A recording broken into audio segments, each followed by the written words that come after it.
kalagayan ng ating panahon ngayong tanghali po ng October 4,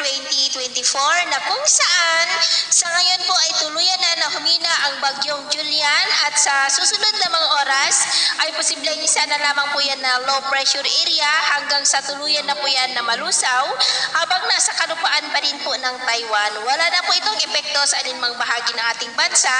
Easterlies na ang hangin na umiihip sa silangan ng Luzon at meron pong intertropical convergence zone na nag-i-extend sa Visayas. Ito po ay salubungan ng mga hangin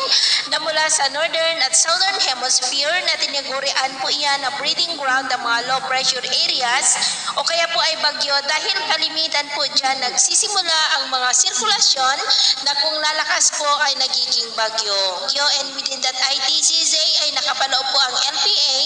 na ating minomonitor na nasa labas ng ating area of responsibility na posibleng lalakas yan sa mga susunod na araw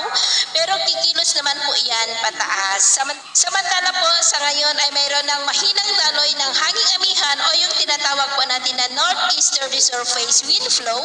dyan po sa may bandang taas natin at lalakas pa ang daloy nito sa susunod na linggo. Sa ngayon po ay nasa transition period na tayo ng amihan season at ito naman ay pinapakita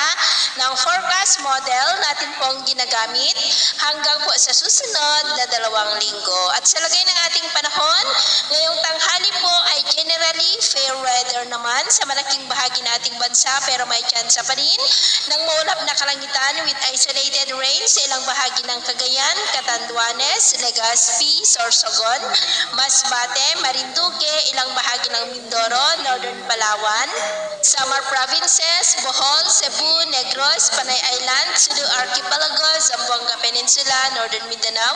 Surigao del Norte, Tandag, Maguindanao, Misamis Oriental, Cagayan de Oro, Bukidnon at ilang bahagi ng Davao. At sa susunod po na mga oras ay mas maraming lugar na po ulit ang makakaranas ng mas maulap na kalangitan with isolated light to heavy rains, lalo na po dyan sa malaking bahagi ng Mindanao, malaking bahagi ng Kabisayaan, Southern Luzon at ilang bahagi ng Central at Northern Luzon. Kaya mag-ingat po tayo sa mga banta pa rin ng mga pagbaha at pagguho ng lupa. At sa atin naman pong mga baybayin dahil sa mahinang daloy ng amihan ay maalon po ngayon sa kanlurang baybayin po ng Luzon dahil ang mga alon dyan ay posible po na aabot hanggang sa 2.5 to 4 meters height. Iwasan po muna natin ang papalaot dyan sa mga may kulay pula para po mas makaiwas sa mga sakunang pangkaraniwan.